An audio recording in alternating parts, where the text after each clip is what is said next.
What's up, everybody? I hope that you're doing fine wherever you are today. Again, this is Eugene Stories yet with another video. Now, I kind of saw a video. This white gentleman trying to show present day sundown towns, where it's something that black people, right?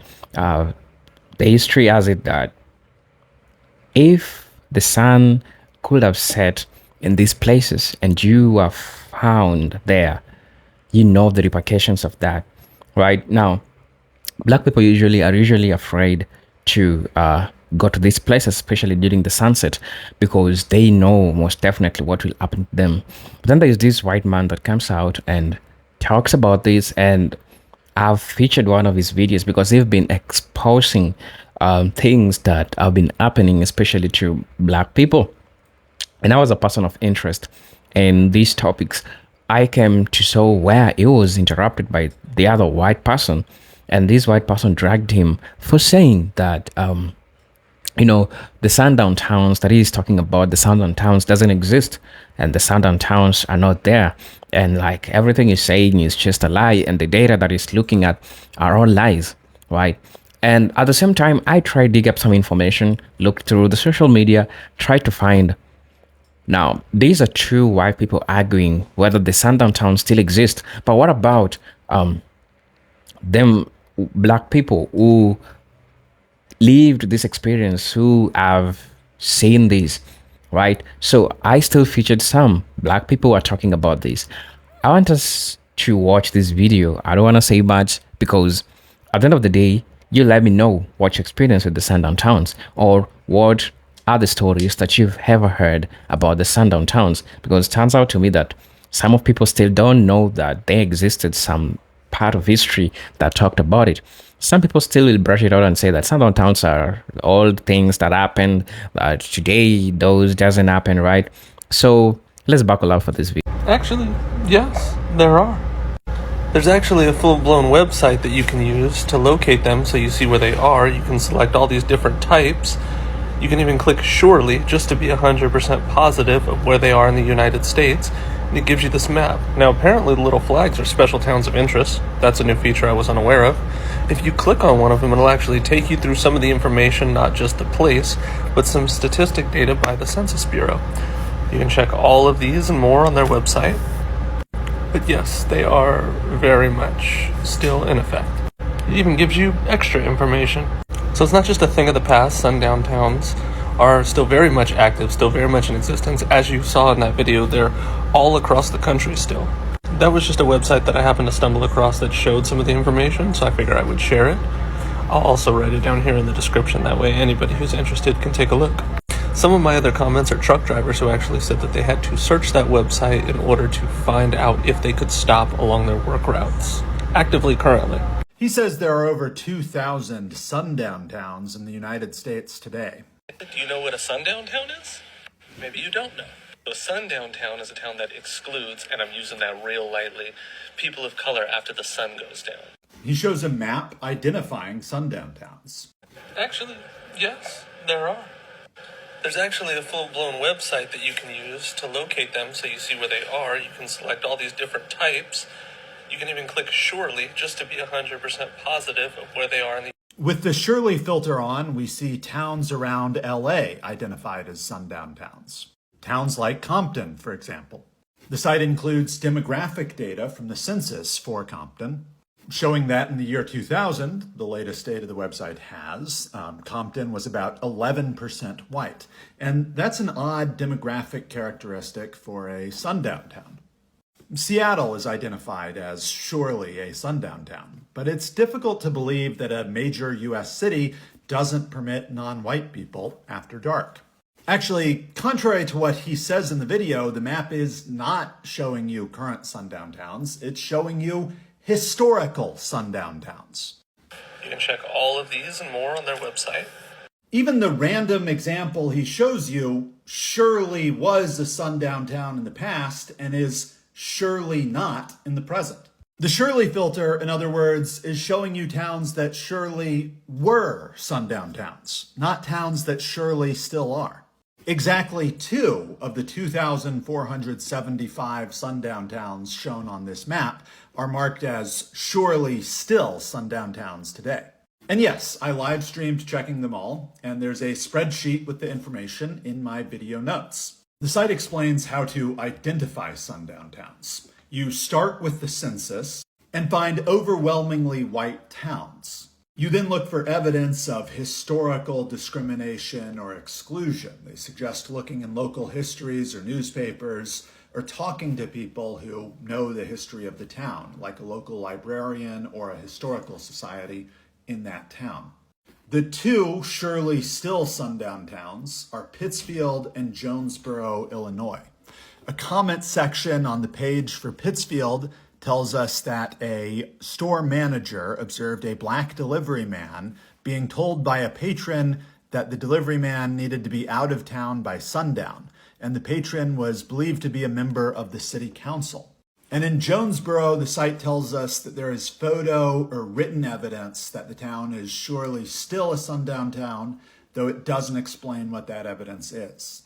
His video makes it seem like there are currently thousands of towns across the United States, and especially in Illinois, where non-white people are not allowed after dark. But that's a crazy thing to believe, and he's offered no evidence for that.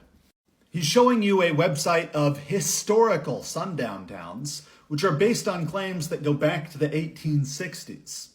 Over 150,000 people liked his video, which I hope is extreme misinformation, but I may be wrong. If you have better evidence than this website of towns formally or informally not allowing non-white people after dark, then please let me know. I'd love to learn more. Thanks for your time. Oh, and a postscript. If you're wondering why the concentration in Illinois is so much, it's because the website author, a historian, lived in Illinois, and he apparently researched towns near him first. So this isn't representative. Thanks for your time. Siren to let black folks know they're allowed in the town?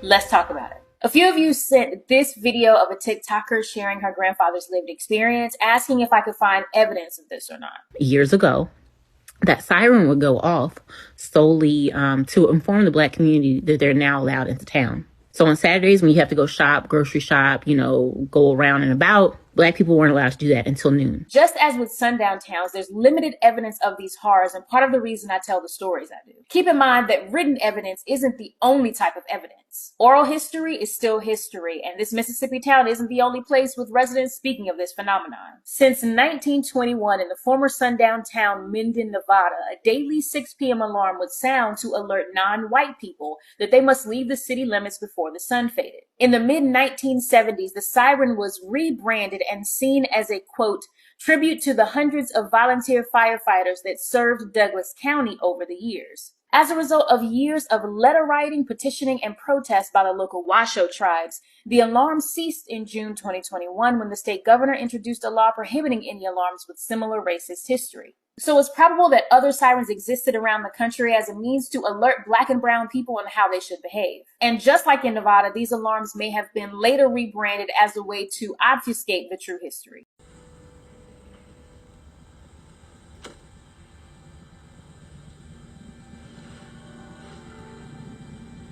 You in the car, get out. And everybody come around to the back of the vehicle.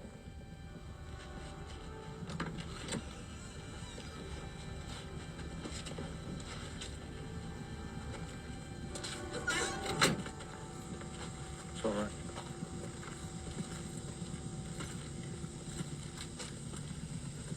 Who are you? George Freeman, sir. This here is my nephew, Atticus, and his friend, Letitia. Where y'all from? Chicago, sir. You're a long way from home. Oh, we're just passing through, taking a little bathroom break, sir, is all. Any of you all know what a sundown town is? Yes, sir, we do. Well, this is a sundown county. If I had found you pissing in my woods like animals after dark, it would have been my sworn duty to hang every single one of you from them trees. It's not sundown yet.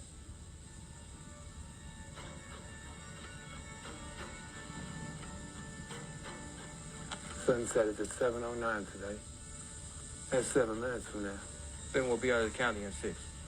Now, that's impossible heading south on the road you're currently on, unless you were to speed. And if you were to speed, I'd have to pull you over.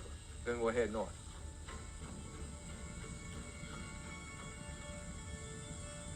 That might work.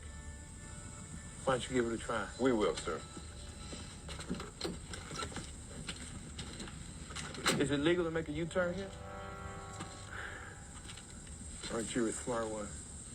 Now, ordinarily, I would consider a U-turn a violation. But if you ask me real nice, I might just let it go this time. Please. Oh, you can do better than that. Say, pretty please, will you let this smart nigger make a U-turn here?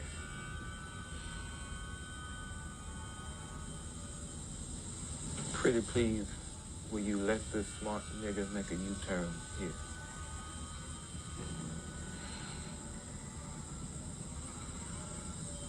All right. Just this one time, since you asked so nicely. If you're a person of color, stop scrolling. So I was today years old when I found out what a sundown town is. Apparently, a sundown town is a town where the residents are only white. Okay, you can work there if you're a person of color in the daytime, but when the sun sets, you need to be out of there. And if you're not, you can risk being killed, beaten, arrested, ran out of town, or even lynched. And I also heard sometimes the cops don't even intervene if a white person is doing something to you because you're not supposed to be out there after the sun sets anyway. This is mostly down in southern states like Texas, Tennessee, Mississippi, Alabama. It is in mostly all states, but it's more common in southern states. If you're caught driving out at night through a sundown town and you're a person of color, you're not safe. So before you take any trips, please do your research on sundown towns. Ever heard the phrase, be in before the streetlights come on? Generational trauma passed on. That's where that came from. Be safe taking southern routes. And sundown towns are way more common than you think, so please be careful. Yo, let me tell y'all as quickly as I can about my night in a sundown town. Excuse me. Yes, I said that correctly. A sundown town. 2022, a sundown town. For those who don't know what a sundown town is, look it up on Google.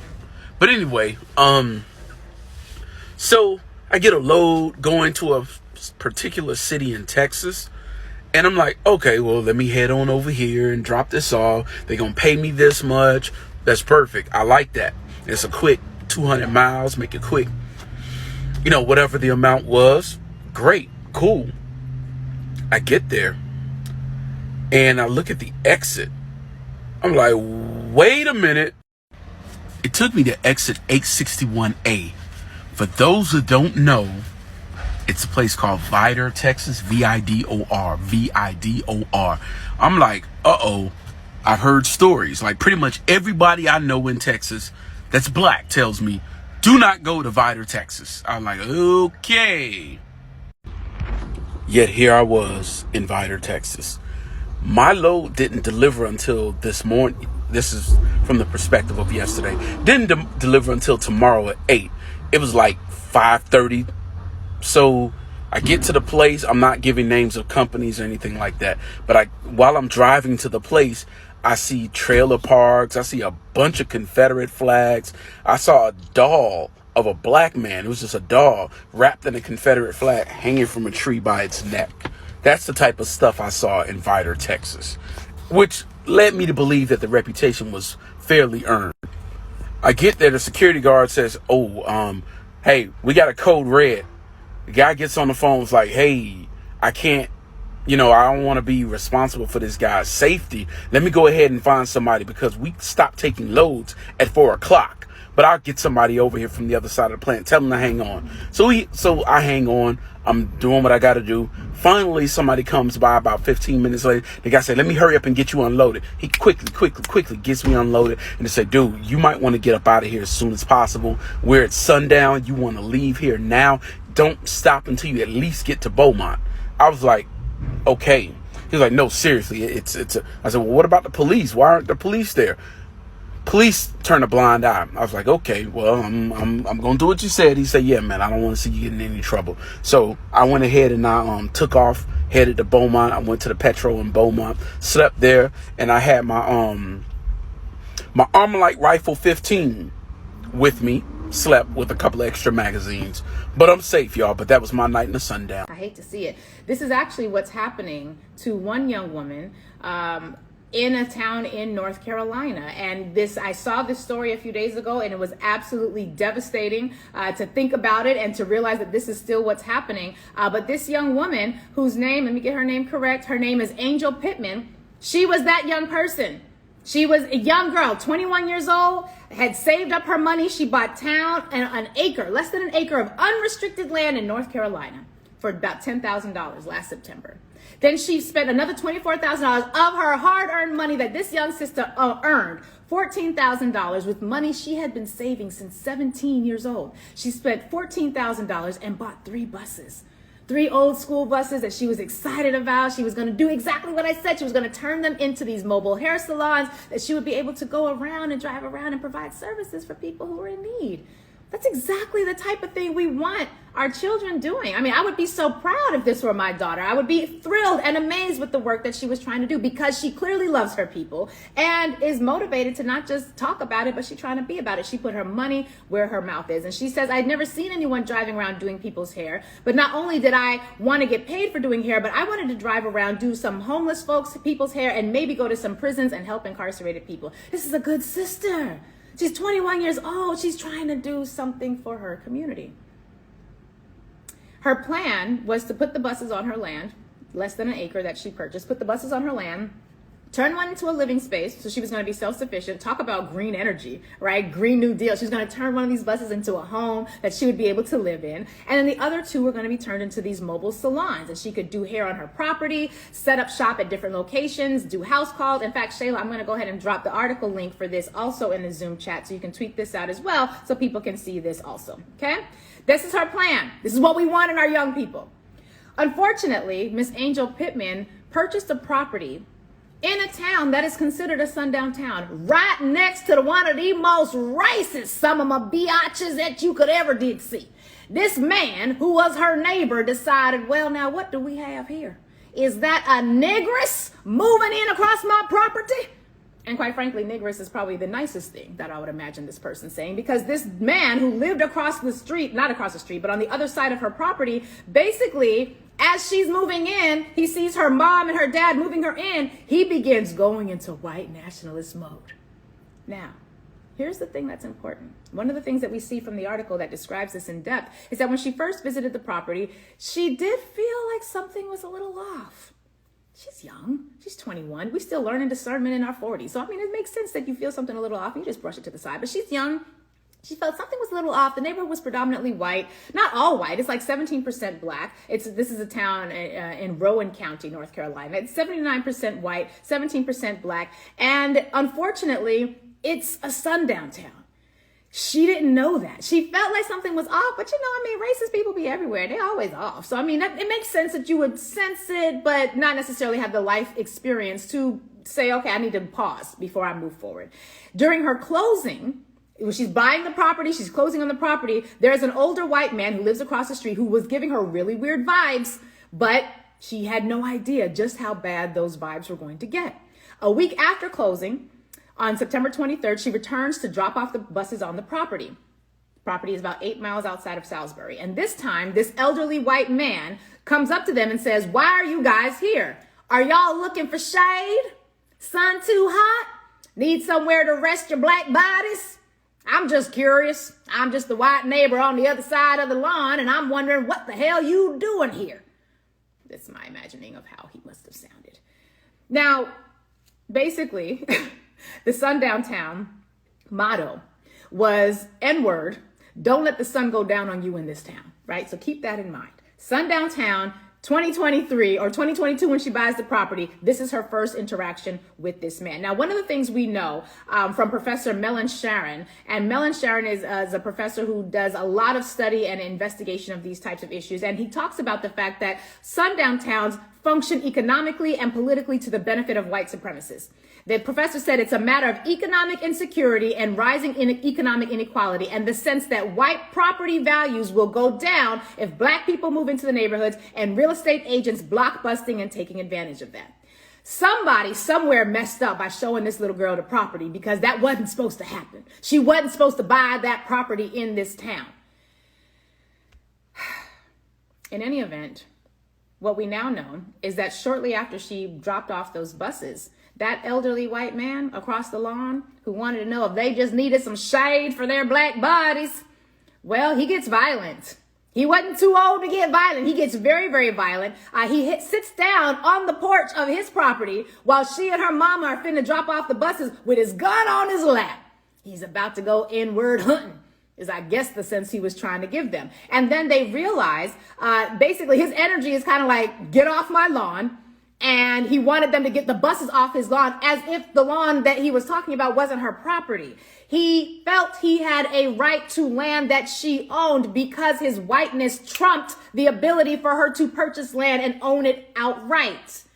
I want you to remember that, because white entitlement is a fundamental part of how sundown towns operate. Next thing you know, her buses are vandalized. Windows busted out, racial slurs painted on the side of it. The man now, the next time she comes, he's got the stars and the bars hanging a while. He's got the big old Confederate flags. He's got swastikas. He's got KKK signs all over the place. He's like, oh no, N-word. Oh no, I don't know who sold you this here property, but let me tell you, you ain't gonna stay. Not comfortably, not on my watch. And she calls the police, because that's what you do. What you call the police. You call, I mean, who else are you supposed to call? You're in a sundown town that you don't know is a sundown town. She calls the police thinking that, okay, we're not at a Black Lives Matter protest. I'm imagining she's thinking this. I'm not protesting. I'm not doing anything wrong. I'm going to call the police and report what's happening. This is my property. And this man is trying to force me off of it because he claims it as his. Because his whiteness trumps the fact that she paid the money for it. His whiteness trumps the fact that she was the lawful possessor of the land. His whiteness trumped all of the things. And she calls the police, who did ding, ding, ding, ding, surprising no one, absolutely nothing. Absolutely nothing. They were like, yeah, we don't understand what the problem is.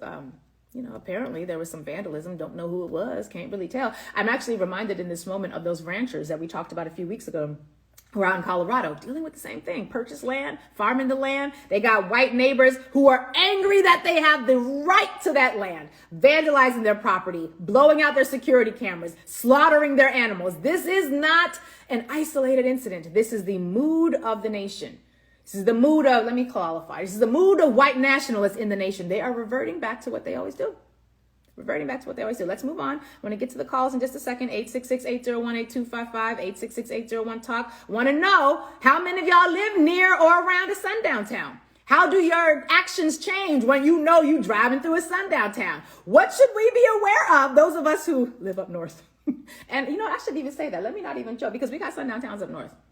We got sundown towns up north, upstate New York, as a matter of fact. Let me not even joke like that, because I don't want to give the presumption that this is only something that happens in Southern America. They call the police do nothing.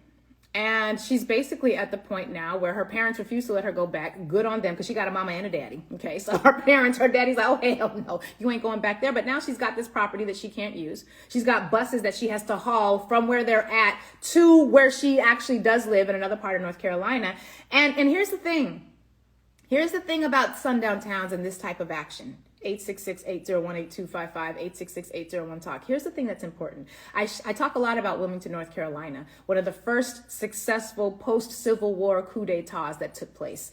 And in Wilmington, North Carolina, 1898, I've talked about this a lot. We know that after the black folks and the poor white folks who were in collaboration with the white folks, after they organized and successfully got black people and white folks who were allies of black people into office, they had a fusion integration effort.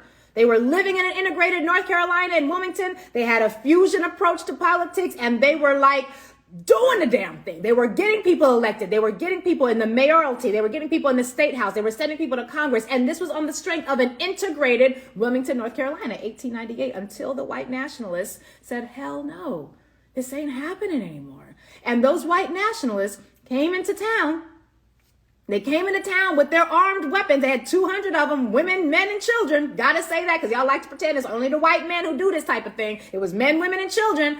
Come into town in 1898, North Carolina, drive the black people out of town. And these were black people who had wealth. This is like another Tulsa, basically. Drive them out of town, force every single one of the elected officials who had been installed into office to resign, drove them out of town. The people who voted for them got driven out of town on pain of death.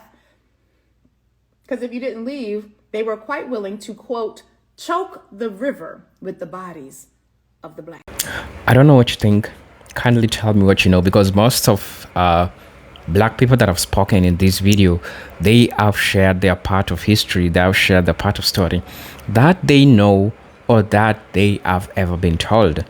And in as much as it is bad for everyone, and it happened. And just tell me what you think. Tell me what you think, because I believe that most of people who have experience with these cities, sundown towns, and with what is happening today, like you can see what's really happening to them. And some people are saying that that's God's work. Some people are saying that that's man-made thing and it's happening. And I just want to know, because I didn't have much to say about this. These are just two people trying to share their experience. And what's your latest opinion in regards to this? Have you experienced any type of violence at any of the sundown town that you've gone off recently? I just want to know, because you're trying to share the experience. I'm also trying to share what I can offer in this podcast of mine. So as usually, I didn't have much to say about this video, because it's more of people trying to share their opinion in regards to what happened and trying to right the wrongs, because there is this gentleman who is trying to say that those things are things which really ended a long time ago and they don't exist. So tell me what you think about this video. I didn't have much to say, of course. These are presented Generic Stories, and until then, peace, love, and reparations. Salute.